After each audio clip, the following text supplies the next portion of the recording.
For the last couple of weeks, we've been focusing on Facebook tech tools, and today we're going to talk about how you can set up Facebook Live events and actually charge an admission fee for those events. And today I'm going to show you how to check to see if your page, so you must have a business page, make sure your page is eligible for monetization. I'm also going to show you how to create an event and how you'll go about setting up the fee for admission.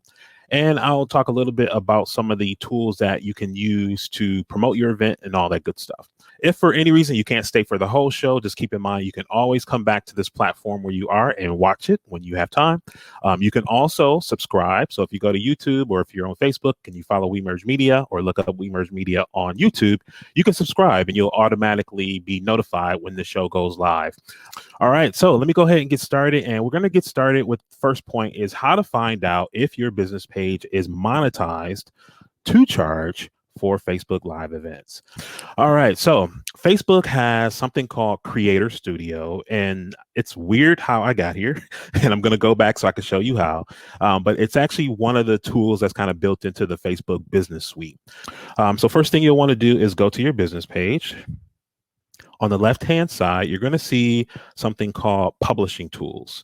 Now, Publishing Tools is going to take you to a number of different things that you may have never seen. But I encourage you one day to kind of go spend maybe 5-10 minutes kind of browsing around because there's some cool things here. But specifically, I want to show you right now how to check to see if your page is eligible for page monetization. You have to be eligible for monetization in order for you to be able to charge for live events. So once I clicked on Publishing Tools, there's all these things on the left-hand side, and one of them is monetization. So I'm going to go ahead and click that, and this is where it'll tell me, hey, this moved over to Creator Studio. So that's the way that you can get here. I'm going to go back to the other screen that's already on that page so I can just point out a couple things to you. So the first thing you want to do is you're going to have to set yourself up for monetization. If I had not done this already, I would have a blue button next to here where it says monetization that says start setup. And when you start the setup process, basically what you're doing is you're just agreeing to review and agree to Facebook's terms and conditions. You're also providing Facebook information on how to pay you. So that's part of the setup process.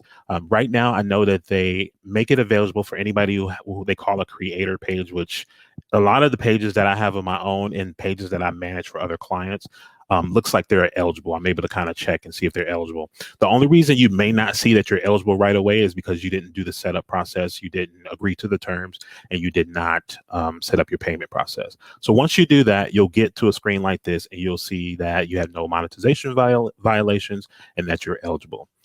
Now you can see that it says your monetization tools, that paid online events is one of the monetization tools that they offer.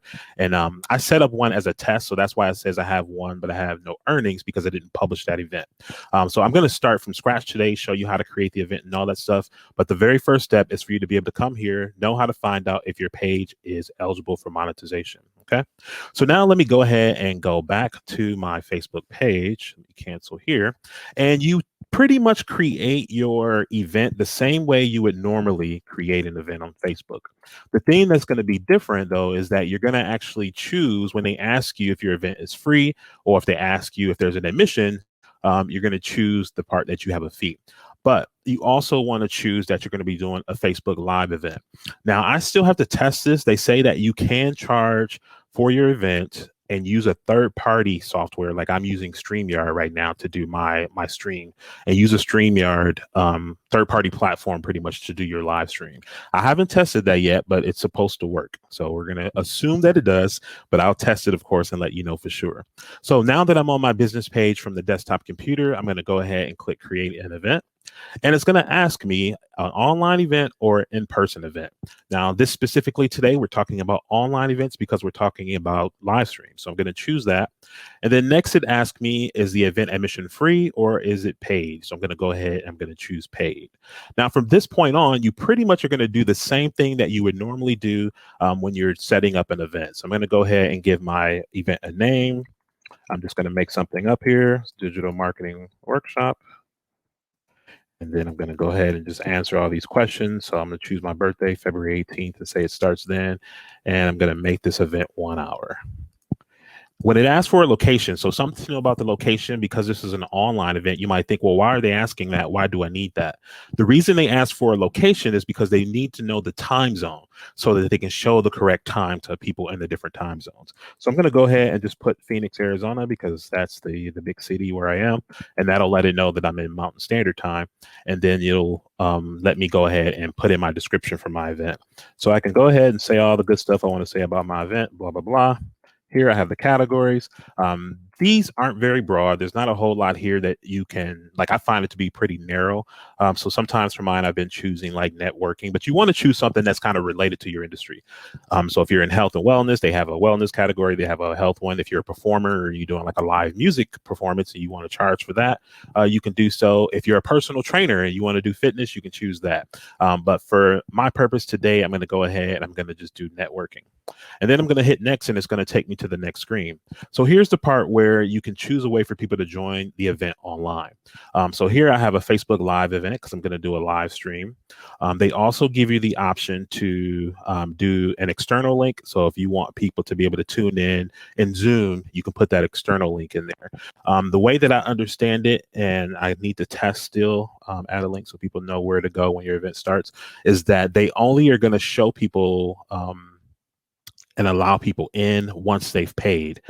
So we have to test that with the external link and see if that happens. But I know for the Facebook Live, because I did that test version, it does not, of course, it'll only show your live event to people who have actually paid for admission to that event, which is pretty cool. A couple things pop up here is that says go directly in your event. So when you go live, sometimes, you have a choice of where you go live. Because you want to share this with people who paid, you want to make sure you go live in your event that you set up here. So that's letting you know that that's going to happen. They're going to remind you before your event starts that, there's a notification and let you know to jump on.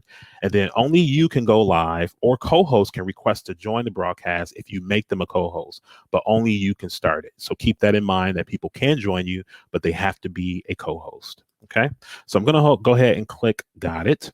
And I have Facebook Live. I'm going to go ahead and click next. So now here's the fun part, the easy part. This is where you get an opportunity to charge what the admission is for your event. So they have all these preset prices ranging from 99 cents up to $99. I don't know exactly how they went about choosing what these price points are going to be, but that's what the options are. The 99 there, we all kind of know the psychology behind making it 99. But here's where you pretty much can go ahead and choose this. Now, doing online paid events can work for a lot of different things. I already talked about performances like this I set up as a workshop. I've seen people set them up because they were going to do like a tutorial, like a live painting class. You ever go to those studios where they have wine and you can paint? People are using it for all sorts of stuff, and anything that you typically would probably do in an event, in a space event, and then that you want to share through video, this would be a great tool to be able to do that. So trainings, education, classes, performances, just kind of providing some type of tutorial, whatever that is, you can do all that using these features here. Another thing is that you have the ability to be able to offer an early purchase discount. So you see that sometimes where you say, hey, if you buy your ticket by this time, you can get the ticket at a reduced price. So that's a pretty cool feature that you can give people the option and encourage people to be able to buy early as long as they do so by a certain date and time. So here, because my event's on the 18th, it gives me the option between 1 to 7 days to allow that. So if you want to offer an early bird discount, this is a great way to be able to do so. And then you can also limit the capacity. So you can decide when it sells out. If you want to put that at 50, if you want to put that at 10, whatever is manageable for you during that live event, during your workshop, go ahead and set that number in there. So you'll see in the middle of the screen, like everything as I was putting it in has changed. The purchase price was $14.99, but it's going to be $9.99 for a limited time. They put all this stuff there for you automatically. So once you're done, you can go ahead and upload your artwork to promote the event. And then you can also go into event settings, and this is where you can add your co-host. So if I wanted to do this live stream with someone else, they would have the ability to request access to join me during my live stream. And I know in the past that joining used to only work on a mobile. I don't know if it works if you're going live from the computer using that, but I will research that and I will put the answer in the comments because that would be something good to know. Typically, you can only join live from a mobile device. But I haven't done that from a desktop computer yet. So once you go into event settings, you have some options to show guest lists. So if people who are signing up can see other people who are signing up, you can make it so that only admins can comment and post in the event. That's an option. And then you can also set it up that posts have to be approved by a host or co-host. So these are all typical things that are here normally. You can always do these things, whether it's free or paid. Last thing is that you can ask questions about, you can let people ask questions and manage in Messenger. Sometimes if you may have forgotten some details or people need some clarity, it'll be nice to offer that so that they can just message you and get that information in there. So if I was to go ahead and hit save, my event's ready to go, and then I will go ahead and hit create event. I'm going to click it just so we can go through the full process, and then I'll go back and delete it later. But you'll see on my page here, I have a purchase button. Now, that event is done. At this point, all I really need to focus on is promoting my event, whether that be sharing it to my page, sharing it in groups that you're part of, or putting some paid ad behind it. Right away, they'll give you the option to boost your event, which is pretty much paying for some advertising and getting some promotion. And then you're set to go. You're all set. So after that, they give you a couple tips. So here you'll see some different things that'll pop up here. Mental notes: only use approved music. Don't get your live stream or your video banned because you're using music that you don't have the rights to use. All right, so that's how you go ahead and you do that from your desktop computer. I'm going to switch and just show you that same process, just starting from creating an event from the Facebook Business Suite app, because that's been something that we've been focused on the past couple of weeks. So just let me go ahead and make the quick switch. All right, so once you have Facebook Business Suite, and this again is a free app that's going to allow you to manage your business page. In the past, this used to be known as Facebook Pages. So there was a little app that had an orange flag. They no longer support that, and they no longer have that. We now use Facebook Business Suite. But if you come into Facebook Business Suite and you go ahead and you click events, you'll be able to then see the same tools that you can use to create an event. One way you can find out if your page is eligible to do so is when you go to the create the event. I'm going to say online. I can type in whatever I want to type in.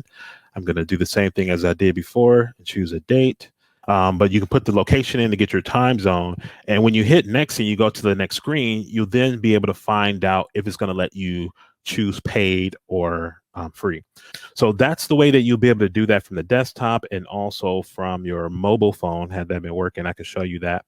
But one of the things that I want to make clear to you is the payment and when payment works. So here's the thing that you need to know. This is what I found out, and I understand it. It makes sense because you have to do accounting. So if you're going to do this and you're going to charge for the events, unlike using your own platform. So when I used to do events, I actually put them on my website. And I used PayPal as my payment processor. So when somebody bought something, I received the money and then it was immediately in my account and I'm good to go. One thing you need to know about the Facebook live events is that at the end of the month, so let's say, for example, you do 4 events. At the end of the month, they're going to calculate all the fees that you collected for that event for the month. And then they're going to pay you out within 30 days from the end of the month. So basically, you're going to get your money a month, the following month after the month your event was hosted.